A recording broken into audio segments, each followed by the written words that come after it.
The 365 Pro Wrestling.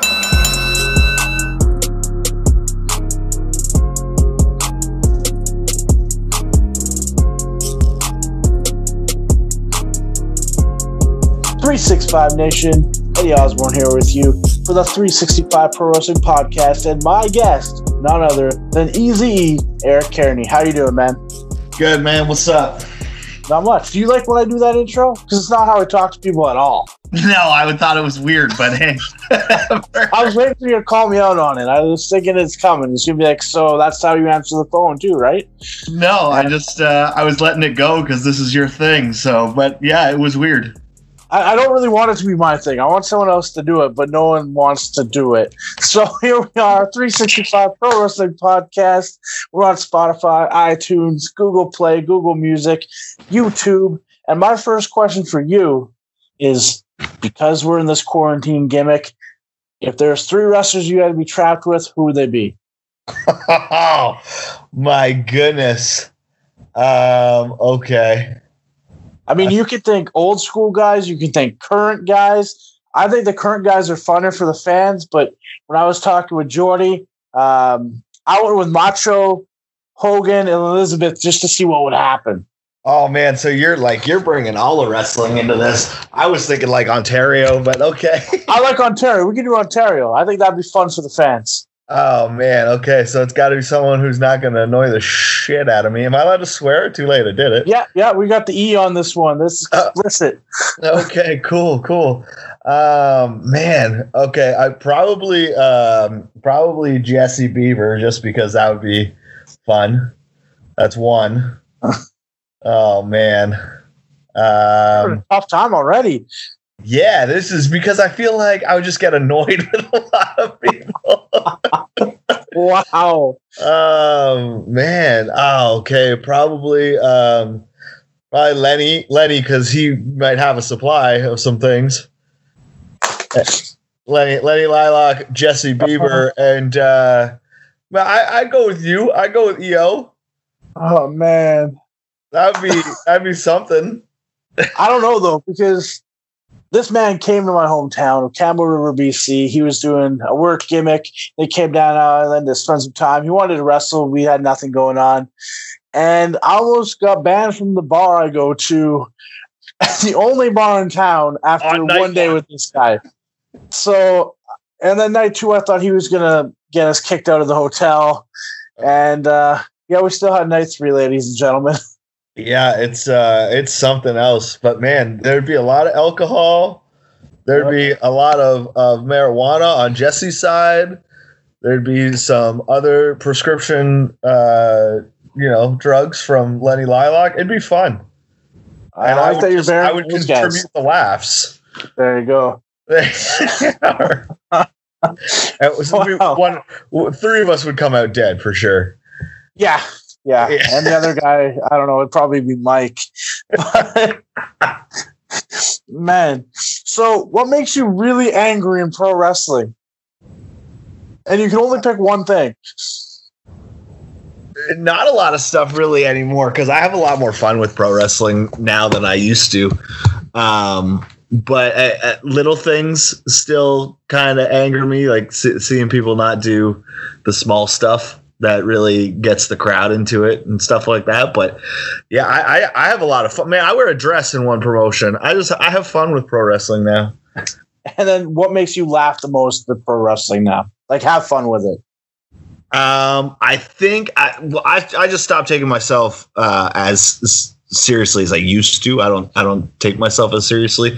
So I can go out there and I can have a lot of fun, and I can like, I've had full conversations with fans while I'm in the ring about whatever they're talking about. For sure. It's I just have a lot of fun with it. I think the fans make it. I think interacting with the fans is what is the most fun for me. Going out there and doing stupid shit and doing the stuff that I wish that I did when I was younger. Like, I always wanted to get into acting, but I never did it. I was a big Jim Carrey fan, and I used to do impersonations and stuff like that all the time growing up. And I just, I always wanted to be the center of attention for laughing. And then all of a sudden I got into wrestling, and it was, it's still that acting portion of it, but I took it so seriously, like it was still a fight. And I still act that way with a lot of matches, but I can also let go, and I can have fun, and I can talk to the fans, and I can make jokes while I'm in the ring while still being aggressive. And I think that just makes it a lot more fun for me than trying to be straight faced. Remember when you took that picture of me and I was a baby face and I was wrestling Lax Siddhartha and I came out all angry? Yeah. You said this is EZE as a babyface, and I was just so angry. That was me for like the first 7 years of wrestling. Man, I believe that. I know that. That's what it was. Now, do you remember your first memories of trading, and kind of tell the people about how that was for you? Yeah. Well, right from the beginning was I went there right after high school to the Cambridge Wrestling School, the Hart Brothers Wrestling School at the time. And it was Jesse Jones who was there. And he told me to do post-secondary. So I went to college and stuff like that first. But my introduction to that school was actually you and Sean Spears wrestling around, and he ended up getting busted open the hard way, and you guys just screwing around in the ring. So that was my first introduction to pro wrestling. And then my second introduction after I went to post-secondary, the police foundations, came back, and it was Ike Shaw that was running the school. He snaked me for $4,200, threw me with you, and then split to BC. So I didn't really have a trainer, and then I just got hooked up with you. But I was a super competitive guy. I came from high school football and high school wrestling, and I played hockey and baseball, and it was just very competitive. So, I wouldn't tap out to things when we were doing shoot fighting and stuff like that. So I blacked out that one time in the ring because I got choked out and didn't tap out. Then there was a 4-hour training session of me just getting chopped. I believe that was 3 weeks in. There was some arm drags in there too. I was at the same. That might have been the same class, yeah. But it was, all right, everybody, we're going to do a body slam. Okay, everybody go through and chop Eric twice. Eric get in the corner, everybody chop him twice. And then a suplex, and then Eric get in the corner, everybody go through and chop him twice. And there was 8 people in that class. I was getting massacred for 4 hours. I couldn't even talk at the end of it. It was good. It was amazing. It was different times. Eric came to my school here on the island after this, many years after. And he's like, what happened? Yeah. He was not happy. You went soft. I'm still very stern, and we still learn the way we learn. I just don't abuse them as much. Right, because they might leave the business. Well, that's not bad if they leave. It's just I don't want to be known as the guy who just beats everyone up. I want to teach as well now. And I learned differently back then, and you got to experience it first. Chop or hand, if you want to say. Yeah, no kidding. Now, looking back, you've been wrestling a long time. Yeah. What would you have done differently other than just take it less seriously? Because I think you had to take it seriously, and you being so competitive made the Joey Allens, the Addies, anyone else who was in that class better because you worked hard. If you didn't and people joked around, no one would have been as successful. That was a good part of it. I don't think I would have done anything different training wise necessarily. I would have not hesitated ever to send my footage in somewhere, whether it be just a super indie promotion in the US or WWE or Impact, TNA, whatever it was at the time, ROH, that sort of thing. But every time I went to do it or thought about doing it, I didn't like my body type. I didn't think that's what they were looking for, despite whatever, guys would tell me all the time that I was great in the ring and I should send stuff in, but I didn't think I was what they were looking for. But then as I move on, I know guys like Colin Delaney who, signed by accident. Basically, he wasn't even at the tryout that day, and he got called later on. And so it's kind of right place, right time, and that's what I tell the guys that I've helped come up, the newer guys, the students that I had. I told them hey, don't wait on it. You might hate the way your body looks, but you never know what somebody else is looking for. And worst case scenario, they're going to give you they're going to say no, but they'll give you some feedback. And then the next time you send your stuff in, if you've changed that and you've done what they've told you to do or asked you to do, then at least it looks like you're coachable, right? So unfortunately, I didn't do that, and now 13 years later, I feel like it's too late for me because I'm going to be 35, and I feel like now I'm too old. Never mind body type, body shape. Then you got like PCO who sends his stuff in and starts doing the indies and is now the ROH champion and was one of the most booked guys on the indies just before that too. Yeah, you never know. Yeah, it's true. I mean, it could just literally be what somebody's looking for. So, I mean, I might still do it. Although coming out of this quarantine, man, I have gained some weight. Yeah, I was gonna say, what are you doing to keep in shape during this whole thing? Because it's hard. There's no gyms. There's no schools. My shoot job is considered essential, so I work every day. And then really, that's a dig. Yeah, and then I come home and I just chill and watch Netflix and I drink rum. I might come out of this quarantine with a drinking problem. We don't even know yet. I think you went into it with one, but that's just many years of hanging out with you. Yeah. Which could be your fault. I don't know. Maybe I would switch my trainer or somebody who went to the gym insteed of the bar. There you go. I mean, I hit that bar hard, but the wrong one. Now, if you could do a program with anybody, with any wrestler, locally, not, it could be like Western, like upstate New York type thing, Michigan, say BC even, who would you want to have that program with in these next couple of years? Man, that's tough because there's so many guys. I really want to tangle with Tarek. Again, I was in the ring with him a long time ago when he was Alex Vega way back in the day. But he's leaps and bounds ahead of where he was. I mean, he's the man. So I'd love to get in there and work with him. But I'm also, I love seeing the new guys come up, like the guys like Kyle Boone.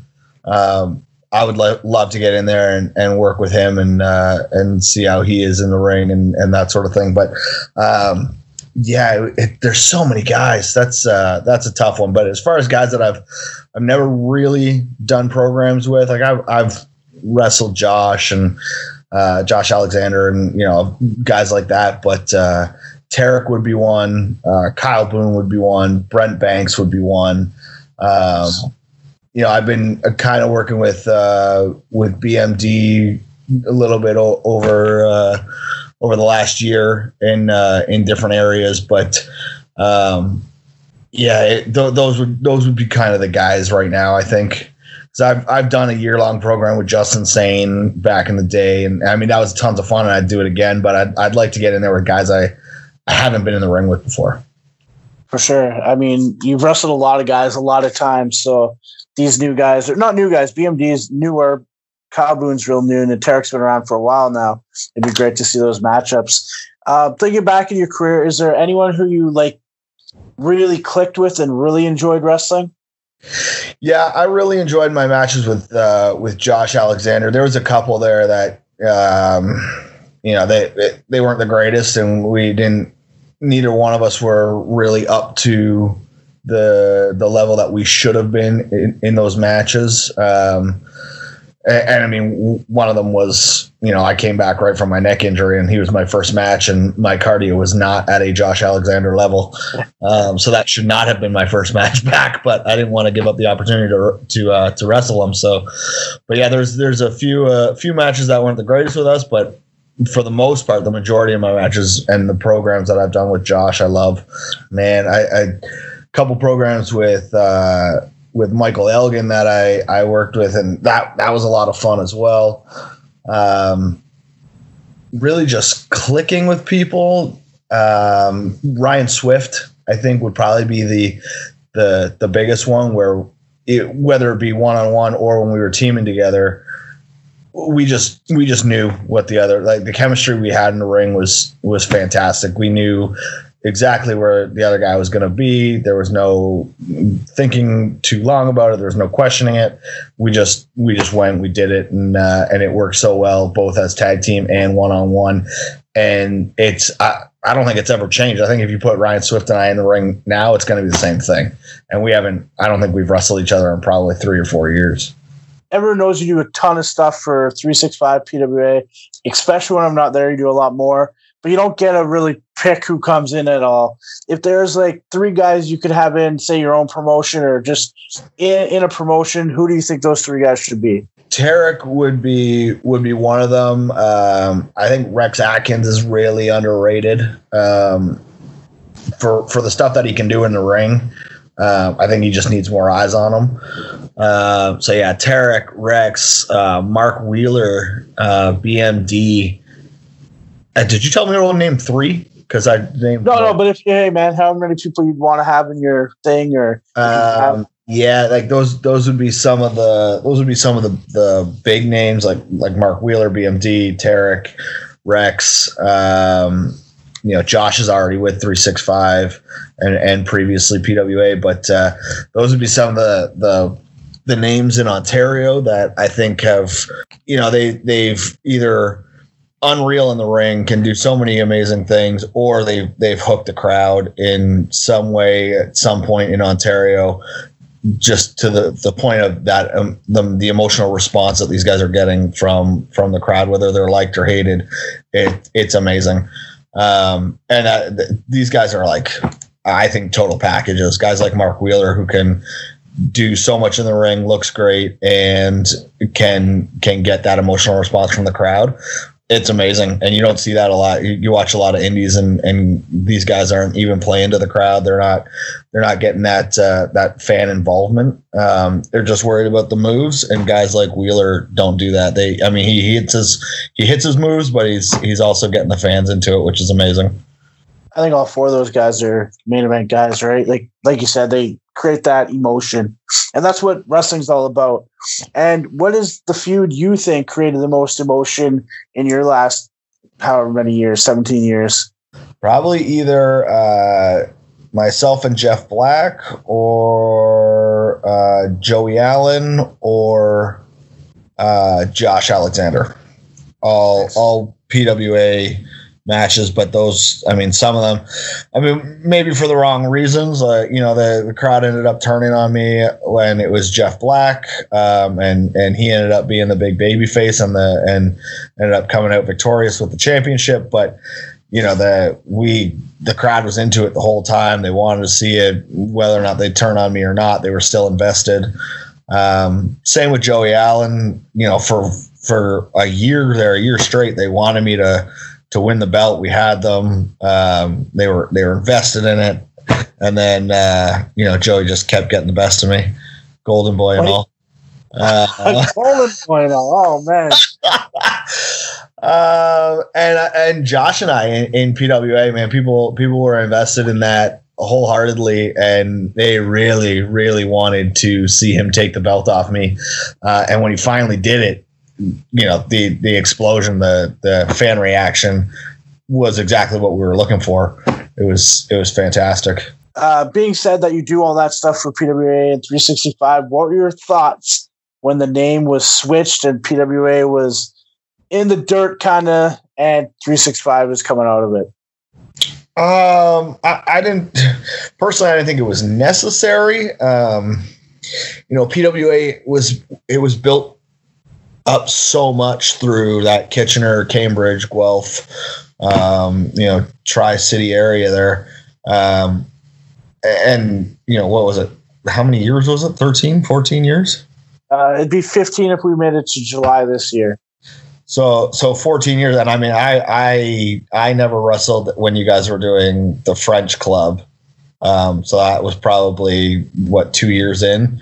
So, I was with PWA for the majority of the time, but not the full length. And I think that it grew, and that name was synonymous with independent wrestling in Ontario, because everybody knew PWA and Eddie Osborne and that legacy that it was built up. My fear was closing the doors on PWA and reopening under a different name was going to cause either loss of fans, especially with a new venue as well. I was just worried about maybe the loyalty to the brand not carrying over. But it seems to have done well. So, I guess I'll eat my words, but I was more concerned, I guess, on that brand loyalty carrying over to 365 as far as fans were concerned, and then having to rebuild that legacy of now 365 that PWA already had for 14 years. And that was a big fear. And I think people still think it's 365 is PWA, PWA is 365. So it's not it's a lot of the same town. But it is a lot of the same, but there's now new opportunities for a lot more guys than there used to be. PWA is pretty much if you're in, you're in. If you're not, it's hard. And now I think the door's opened a little bit more for people. Yeah. Well, you were loyal to a fault on who you wanted to bring in the PWA locker room, so. Which, hey, I get it. If I was running my own promotion and you showed up one day and said, "Hey, I'm here, I'm going to be on your show," I'd be like, "Yeah, well, you trained me. Okay, I guess I'll find you a spot." Fair enough. Now, with all that being said, we have this whole quarantine. What do you think wrestling's going to look like on the other side of it? Oh, yeah, it's tough. You know what? I think it's going to come back strong. I think there might be a few guys who maybe don't run anymore, and I think those guys might be the guys who are relying on real jobs to fund their promotion as opposed to having the wrestling pay the bills. But just reading some of the comments on social media from fans who just really, really wanted to come back. I don't think it's necessarily gonna hurt it, other than the economy taking a hit, and maybe some people are going to decide that, okay, well, I don't want to spend the $20 on a wrestling show because I gotta buy fruits and vegetables or bread or whatever. For sure.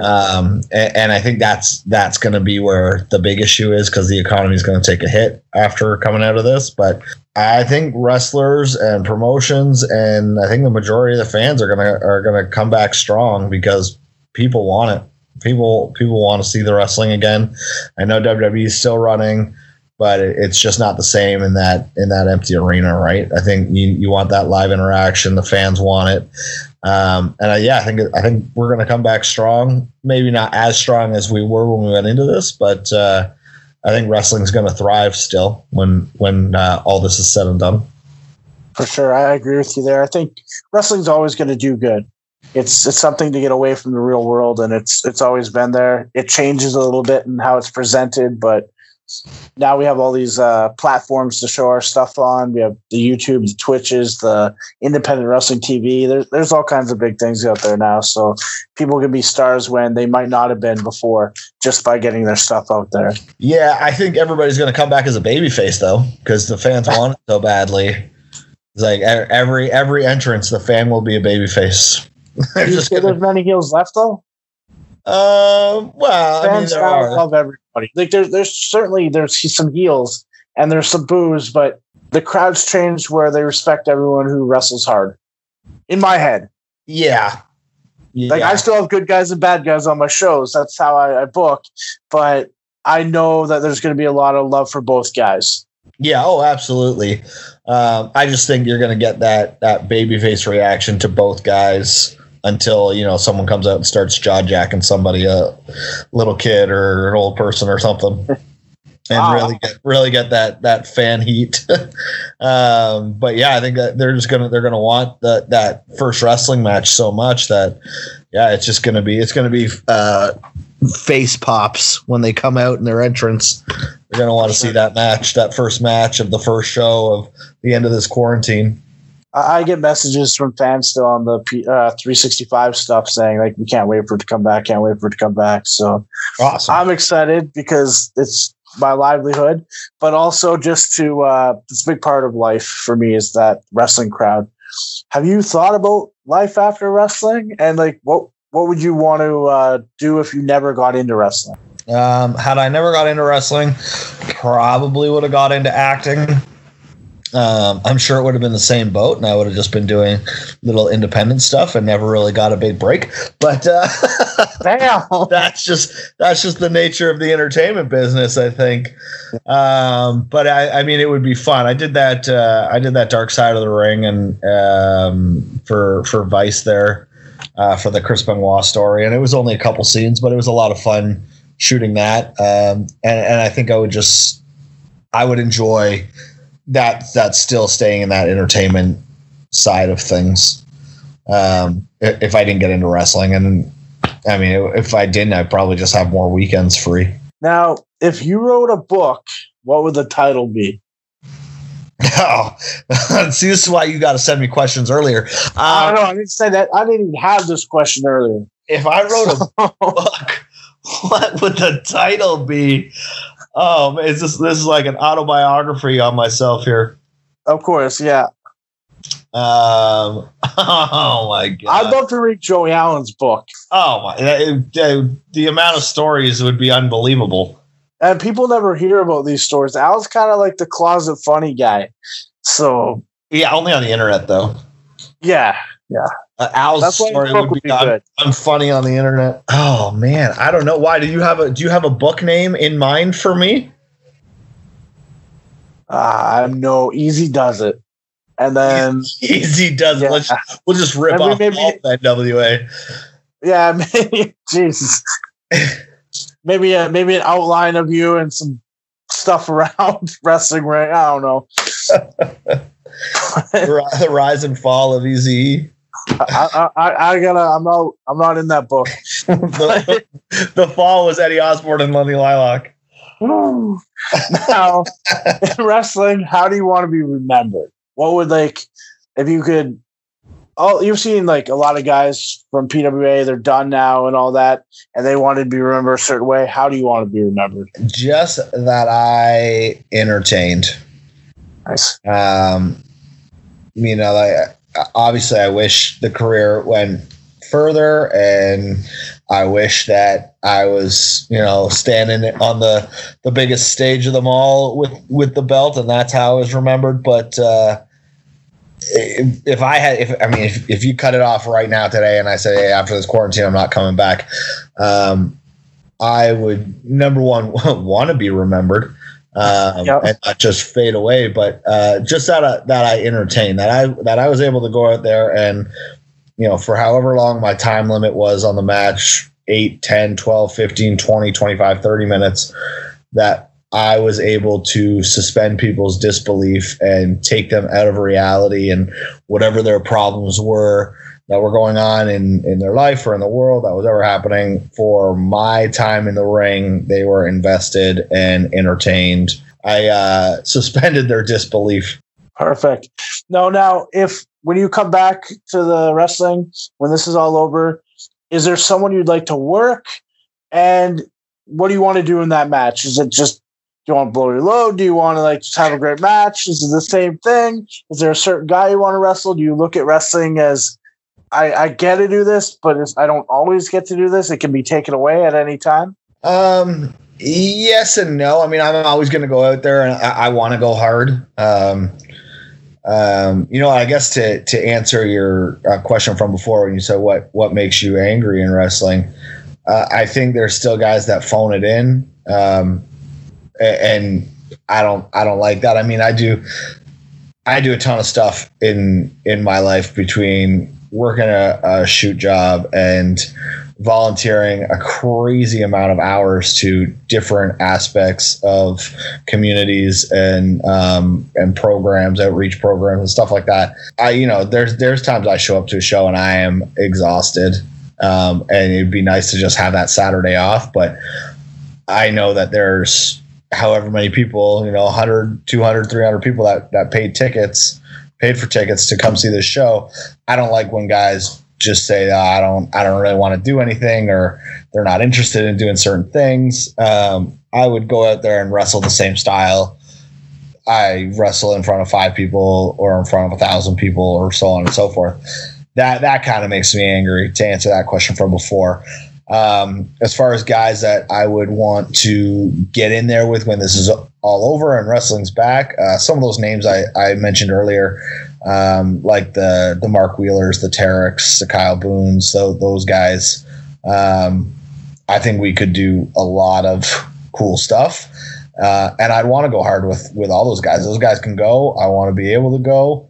I might have to hit a stationary bike for a while after this quarantine's done, but those are the guys I'd want to get in there and tangle with and just go hard. Nice. And then lastly, anything you want to say to the fans at this time before we get back into the wrestling? Yeah, just don't forget about wrestling. Keep your mind occupied with YouTube and social media, and follow everybody, and keep informed for when the first shows are coming back, and come out there and cheer everybody on, because that's what gets us, man. That the fans out there being involved, interacting. That emotional response, that's what we love. So don't forget about wrestling in this quarantine, and we'll see y'all when it's over. And then lastly, where can people find you on the internet? On Twitter, which I don't use a whole lot, but I'm going to start using more, is at EZE Eric Cairnie. On Instagram is also at EZE Eric Cairnie, and on Facebook it's just Eric Cairnie. Cairnie, Cairnie. Perfect. Thanks so much, man. You have a good night, and we'll talk to you again soon. All right, brother. Thank you.